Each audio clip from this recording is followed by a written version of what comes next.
It's a fragile truce over a violent taxi strike that is barely holding itself together down in Cape Town. Yes, Cape Town, I'm afraid it's still ongoing. Santaco accusing the city of reneging on a deal by impounding 14 of their taxis this past weekend. Remember, that was supposed to come to an end until other meetings were held. But coming back to that, it's the city insisting it's merely doing its work, and those vehicles that were impounded over the weekend should not have been allowed on the roads. The city says all but one of the vehicles were seized under the National Land Transport Act. Well, Parliament's Transport Committee now wants to engage the city on the issue. I'm joined by the committee's chairperson, Mina Lesoma. Mina, good afternoon to you. I appreciate your time. If you could put your camera on for me, there you are. Good to have you with us on today. This really does seem to be a bit of a backwards and forwards. Just give me your understanding of where are we at 5:05 this afternoon. What is actually the status? Good evening, good afternoon, Gareth and the viewers. The relevant section of the Land Transport Act of 2009 probably is very important to say that it does give powers to impound public transport vehicles that may be found in contravention with the Section 87. As national legislation, this reliance it's used by all municipalities or cities that include Cape Town, and it's applicable to all the municipalities, as it were. To answer your question, maybe we need to start by saying that probably it's an issue of there's no ambiguity in the Act. It's the issue of the application of the Act as a base for the bylaws of the City of Cape Town that to enforce that law.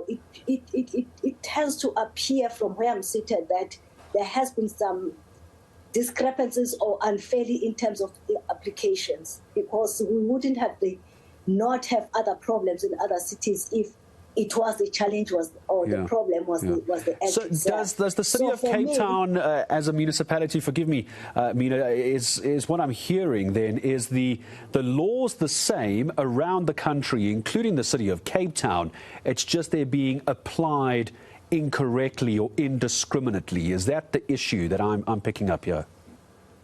I wouldn't say incorrectly, but inconsistently, because even the way, because the other question that you asked, what constitute serious road traffic offences? And from what I've been observing from the city of Cape Town, they are unable to say that. So for me, there is some issues that needs to be unpacked there. Secondly, is that what comes very clearly from the city of Cape Town, maybe I might be wrong, but in terms of them when they amend their bylaws, there is a limited spread or information in terms of everybody that is concerned or will be impacted should know that the city have amended its bylaws. Is it being done, do you think, Mina, these bylaws? Are they being amended in order to make public vehicles safer? Do you get a sense that they're being amended, but it's to make the laws more stringent, the bylaws more stringent to keep passengers safe? Do you think they're on the right track in doing what they're doing?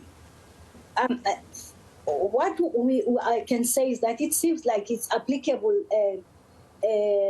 not consistently, because it seems to target only the taxis, because the law says that the taxi or a vehicle must have a permit, driver's license, the driver, and also must be roadworthy. But what we have been seeing from the city of Cape Town is that it seems like when they apply it, they seems also to include, lacking for a better word, probably more forcefully, as it were. But I wouldn't like to also to zoom in terms of what I've seen in the media. But of course, what we want to stress as Parliament is that we would like the Act and the law to be applicable and be implemented to the T, but it should not be implemented selectively as it seems like in the city of Cape Town. So just before I start saying goodbye to you, so it sounds like what I'm hearing is that Santaco actually has a case here. They've got a point. They're being targeted by the city of Cape Town. Is that fair? Actually, from hindsight, you may say it's fair, because even when they are going to take the city of Cape Town to court, it's not for us to get clarity or explicitly what the Act says. It's for the city of Cape Town to understand and appreciate the way they are applying the Act in using the bylaws that they have. And just maybe I'll leave this as my very last question to you. What next as far as Parliament's concerned? Do you drag both the city and the taxi union into a room together and make them talk to each other? How do you try and fix this for commuters? Because in the end, they're the ones who are suffering. Not necessarily to drag them, but we will put our minds together to say how best can we resolve this and also get a better understanding what has happened. We will be inviting them. We would not necessarily only invite the minister that accounts to Parliament, but all affected parties so that we can be fair and be seen being fair and hear both sides of the sequence of events. All right, then for the moment, I'm going to say thank you very much indeed. Parliament's Portfolio Committee on Transport, the chairperson for the committee, Mina Lesoma, joining us this afternoon. So here it is. There it is. Once again, we're hearing that it's not necessarily just the laws in place, the bylaws. It seems to be the application and possibly even the interpretation of those laws. It's good to get the views of Parliament. It helps us take the story forward. I can assure you we'll be doing something on that on the SA Morning tomorrow morning.